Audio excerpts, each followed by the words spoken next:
Shalom teman-teman. Hari ini kita akan belajar tentang Allah Pengasih memulihkan kehidupan bergereja. Tema ini mengingatkan kita bahwa gereja bukan hanya gedung atau organisasi, tetapi persekutuan orang-orang yang percaya kepada Yesus Kristus. Namun, dalam perjalanan waktu, gereja tidak selalu sempurna. Kadang ada konflik, dosa, atau kesalahan yang membuat gereja kehilangan kasih dan arah. Tetapi kabar baiknya, Allah tidak meninggalkan gerejanya. Ia adalah Allah yang pengasih, yang terus bekerja memulihkan, memperbarui, dan menghidupkan kembali gereja agar menjadi terang di dunia. Kita tahu bahwa gereja terdiri dari manusia, dan manusia itu tidak sempurna. Kadang ada jemaat yang berselisih, pelayanan yang tidak tulus, atau ibadah yang hanya rutinitas. Semua ini membuat gereja kehilangan makna sejatinya sebagai tubuh Kristus. Karena itu, pembaharuan gereja itu penting. Tanpa pembaruan, gereja bisa menjadi kering dan jauh dari kasih Allah.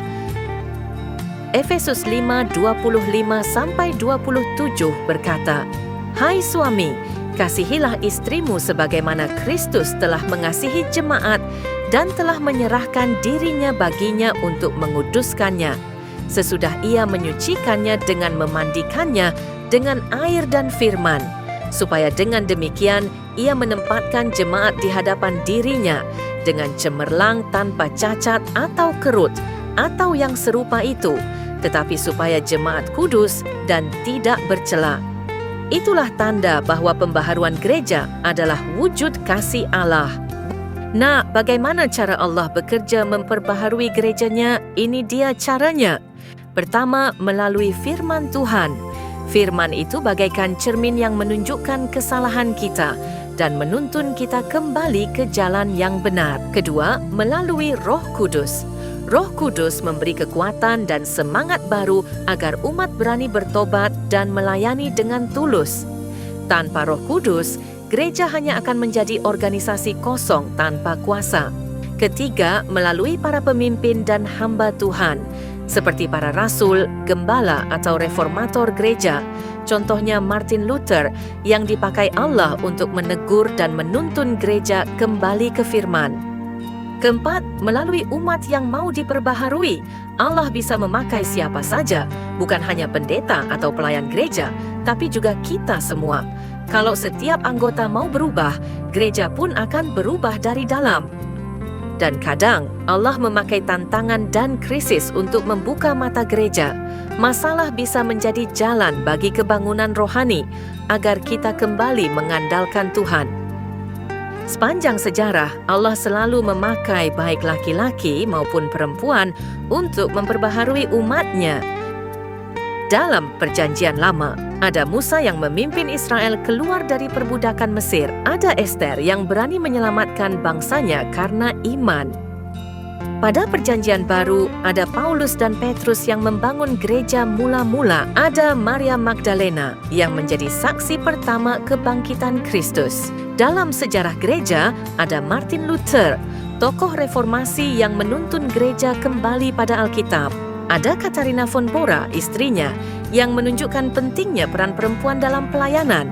Di Indonesia pun, banyak tokoh dipakai Tuhan yang memperbarui pelayanan dan iman jemaat di berbagai daerah, seperti pendeta E.S. Kitchener dan R.M. Probowinoto. Gereja zaman sekarang terus berkembang dan beradaptasi dengan kasih Allah. 1. Pelayanan sosial dan kepedulian lingkungan gereja aktif membantu masyarakat yang miskin, peduli pada pendidikan dan alam ciptaan Tuhan. 2. Pemanfaatan teknologi digital, ada ibadah online, siaran langsung, dan media sosial untuk menyebarkan Injil. 3. Kesatuan antar gereja, oikumene. Gereja-gereja dari berbagai denominasi bekerja sama dalam pelayanan sosial dan misi. 4. Peran generasi muda anak muda mulai aktif di bidang musik rohani, multimedia, dan kegiatan kemanusiaan.